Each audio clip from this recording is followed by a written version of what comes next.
Hey guys, it's Stu. Just thought I'd do my first inbox review of the year as promised from my last little message. This is the first one of the new year, so anybody guys out there, Happy New Year to you all. Excuse the shirt. I know I look a bit like Eddie Jordan, but hey. I was going to wear this last night on New Year's Eve, but didn't ended up doing so because my friend didn't want to go out because of the weather and obviously the crowd. So we ended up celebrating the New Year indoors, as you can see from my previous video. But anyway, it was a good night. But as I say, so excuse the shirt. But anyway, without further ado, we'll get on with this inbox review, and I'm sure you've all been waiting. This is basically the first release of the year. It was announced some months ago, and I did pre-order it when I heard about it. Originally, my intention on the Fury build was going to be to use the Tamiya Easy 8, which came out about 2 years ago and was a rebox basically of the Tasker kit. Having heard this was coming out, I jumped at the chance. Now, admittedly, some of Italeri's armour kits are not the best, and they are lacking in certain detail, but I will make up for this with some etch brass sets if I can get hold of some.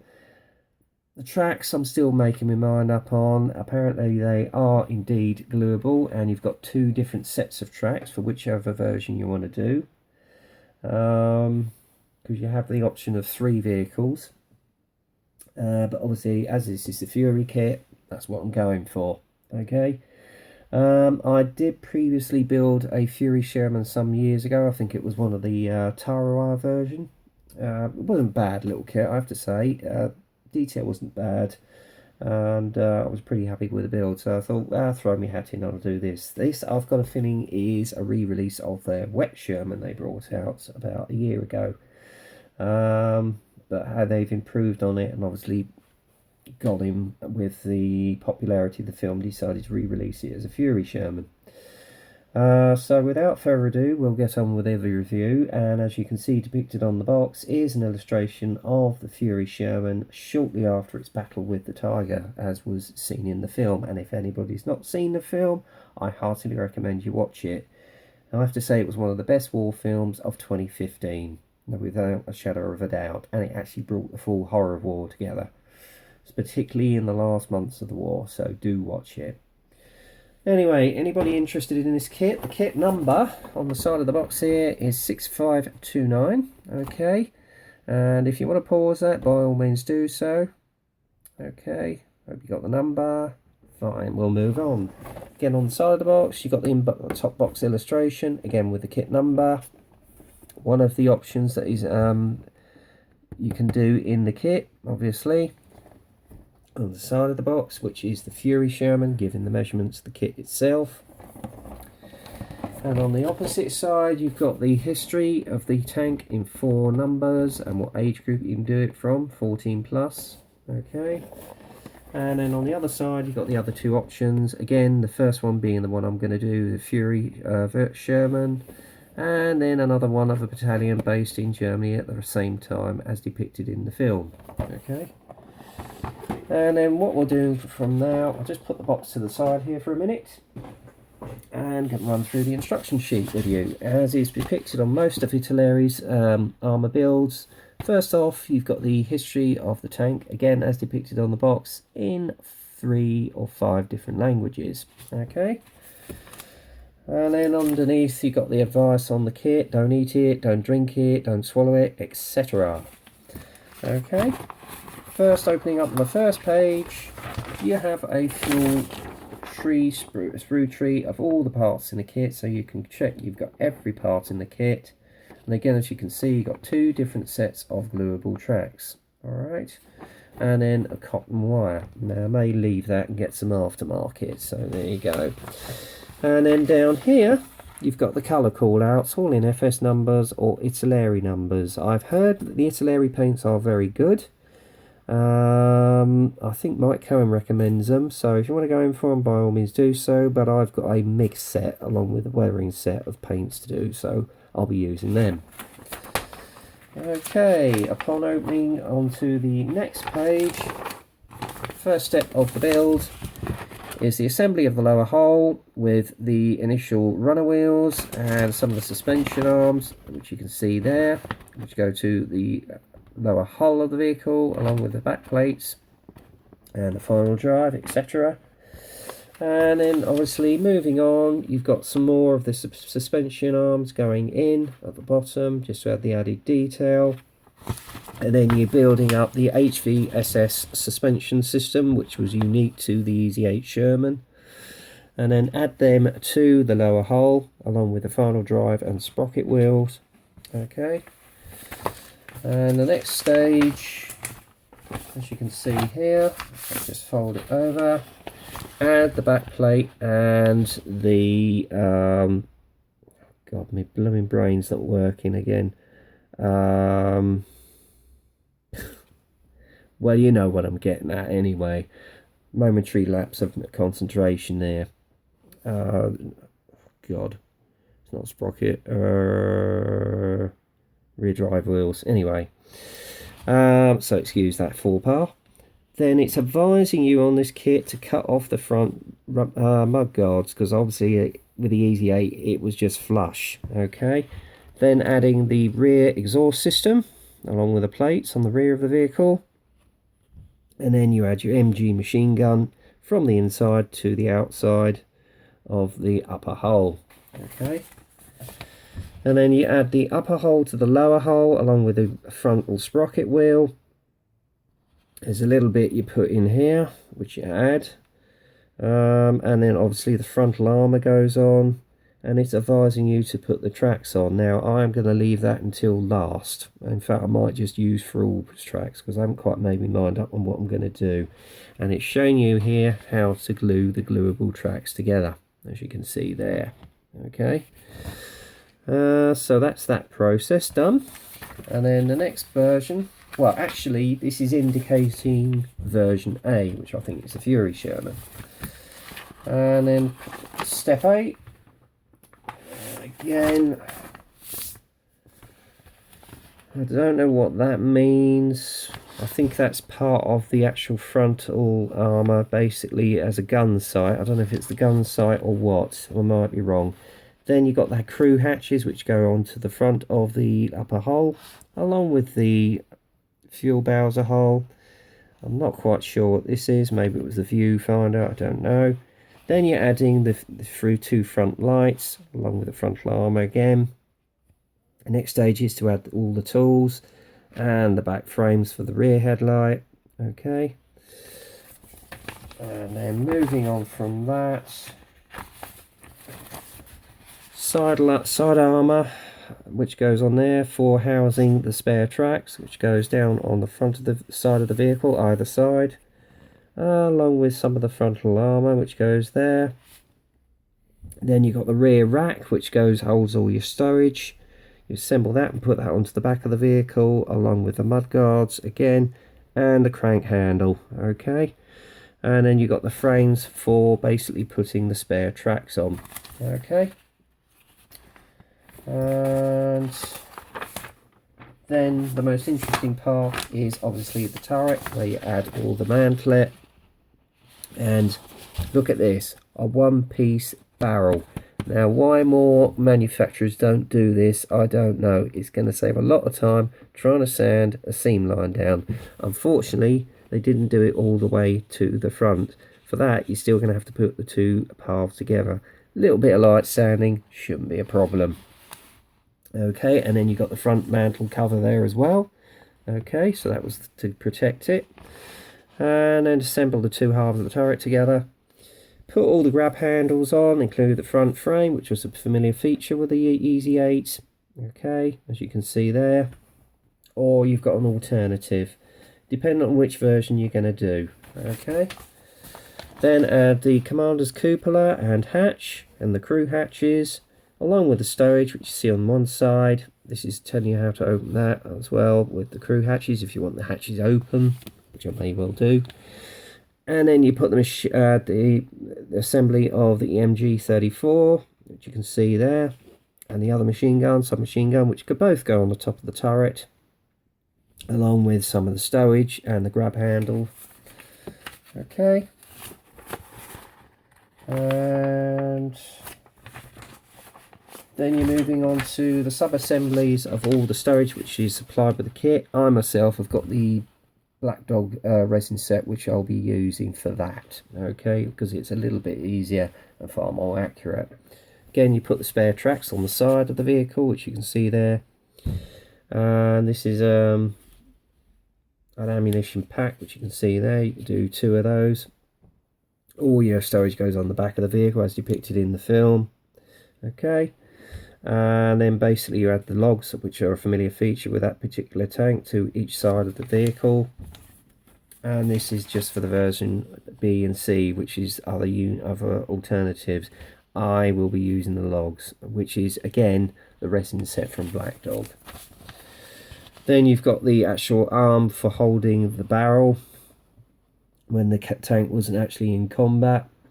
Obviously the spare wheel goes on, all the spare stowage, tow arms go underneath, and then the logs on the other side, ammunition packs and jerry cans, spare tracks, etc.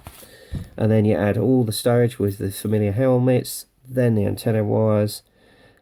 I'm not sure what they're like in terms of accuracy, but I'll probably get some spares, and because as you know it was looped back on itself with their antenna wire, okay, as depicted in the film. So I'll be using spare sprue for that. And then I think that is basically the assembly. And then obviously on the back here, if I've got it right, if not, I've cocked it all up. Hang on, bear with me guys. Yeah, the final stage, obviously you've got the familiar souvenir helmet on the front of the vehicle, which goes on the front. Then you've got the tow rope, which goes, spare gun, add the turret to the basic lower hull. That's the assembly done. Then you've got the colour callouts, which I have to say are quite nice in colour for a change, as opposed to black and white, which italeri have been doing up until recently. Then here again you've got the colour callouts, which you can see at the top there for the vehicle as depicted in Fury, which is actually a camouflage vehicle as opposed to the plain ordinary olive drab. Okay, so that'll make an interesting scheme. And then obviously you got the Fury version depicted from the 66th Tank Battalion, which was again early 1945, 2nd Armour Division. Second option is the 14th Armour Division, 25th Tank Battalion, again same period. And the final version, if you should so wish to choose it, is, if I can find it, I just had it just now. Here we go. Is of the 4th Armour Division, 37th Tank Battalion, again Germany, early 1945. Okay. Right, let's get to the most interesting part of the review, what's inside the box. Okay, quite a number of sprues. The first one is depicting the turret, the mantlet, and obviously some of the side frontal armour, and the actual barrel and ammunition. Okay, I have to say there is a slight cast texture. I don't know if you can see it, but it's not really noticeable enough. I'm a little bit disappointed about that. I don't know if it was flush, but I might use some Mr. Surfacer just to give it that added casting texture. Again, the nice touch they put on there is the casting number, which you can see there on the top of the turret. That's a nice touch, I have to say.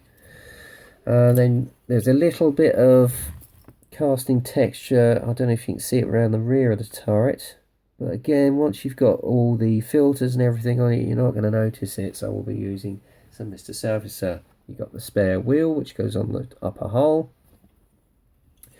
Nice touch is the cover for the mantlet.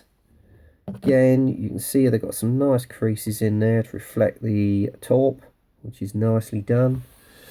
What else we got? You got the front mantlet. Again, I have to say I'm a little bit disappointed with the fact there's hardly any casting texture on it. So italeri, you need to do your research a little bit more, guys. Okay.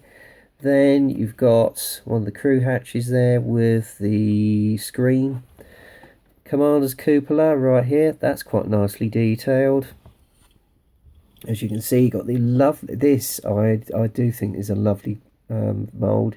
is the MG34. That is beautifully cast, I have to say. So well done on that, guys. Okay, and then the most interesting thing is, instead of two halves, as is normally the case with most barrels and kits, you've got a one-piece barrel. Now, the only disappointing thing, as I say, where you've got the actual end of the barrel, it's in two halves. But again, with a little bit of sanding and texturing, it shouldn't be a problem. Okay, right. Next sprue is of the upper hull. Again, there is a little bit of surface casting, but the actual seam lines where it's been bonded together are very nicely caught. I don't know if you can quite catch it there, guys. The weld seams are very nicely done, I have to say. So that's very well done.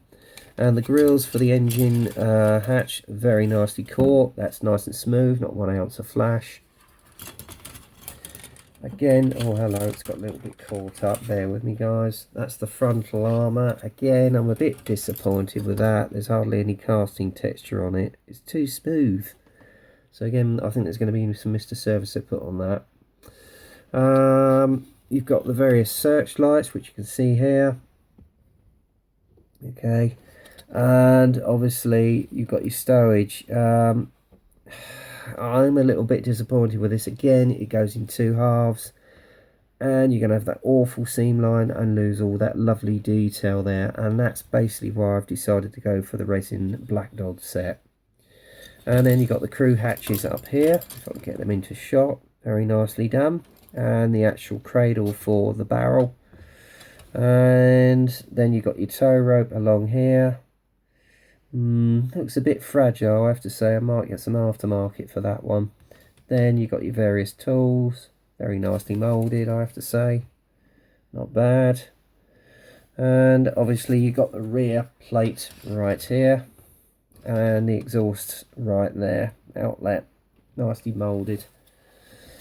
Next, third sprue, you've got all the running gear and the suspension. There's the HVSS suspension, as you can see here. Not badly moulded, I have to say. The only thing I'm disappointed out, you got all these awful bloody marks where they've moulded it. That is going to be a pig to fill in.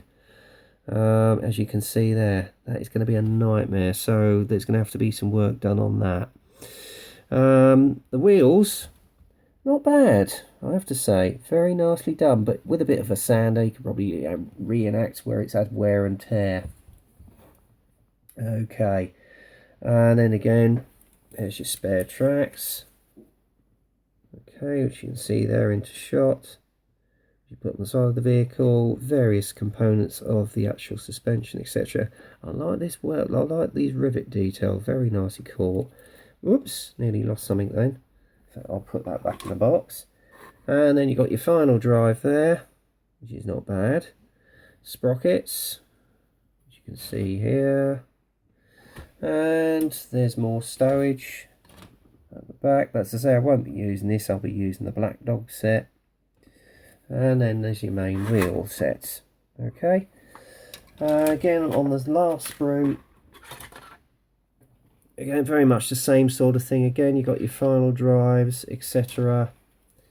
And your stowage. And the only thing I'm disappointed is you haven't got any sort of wood grain effect on that. So I'm disappointed with that, to be honest with you. Again, I'll be using the Black Dog set for that. So this I could always use for a spare build. Okay. And finally, as regards the sprues and the moulds, you've got the lower hull. Again, not a lot of detail to it, guys. Not that you're going to see it, but the escape hatches aren't bad, I have to say. And if you remember, the young guy actually got out of the vehicle through that escape hatch. So there you go. And again, this is the two sets of tracks that you can do, which apparently are gluable. Detail on them is not bad. That's your first set, as you can see there. Rubber, debatable. And this is the other set that you can use, depending on which version you want to depict. Detail on them looks pretty good. They're not bad, I have to say. I could possibly use them, but as I say, I haven't weighed that up yet. And then obviously you've got the cotton for the tow cable. So all in all, it's quite a packed kit. Level of detail on it, a little bit disappointed with. Gonna have to do a little bit of touch-up work and polishing here and there to basically bring it up to standard. I might have to get some aftermarket in with tool clamps, etc. But generally, it's not a bad little kit of a Sherman. As I say, I would have possibly gone with the reissued Tamiya Tasker one, which has to be said has a lot more detail. But I've chosen this one as the project just to basically give me a challenge on my modelling skills and see if I can improve on the general quality of the kit. So I'd say it's not a bad little kit for a starter. Yeah, you could go out and get it if you want to start into armour. That's the kit for you. Anyway, I hope you enjoyed the kit review, and as I say, once I get started on this build, it possibly will be maybe in the middle of the year, because I've got 3 other builds basically to get completed yet. But you'll have to bear with me. But it's going to be an interesting build and an interesting project, and as I say, sometimes you need to stretch yourself to basically improve your model skills. So we'll see how it comes out. Anyway, if you did enjoy your review, just leave your comments and subscribe. So that's it for now, guys. This is the first review of the year. Hope you enjoyed it. And as I say, get kit crazy, happy modelling, and I'll speak to you soon. Take care.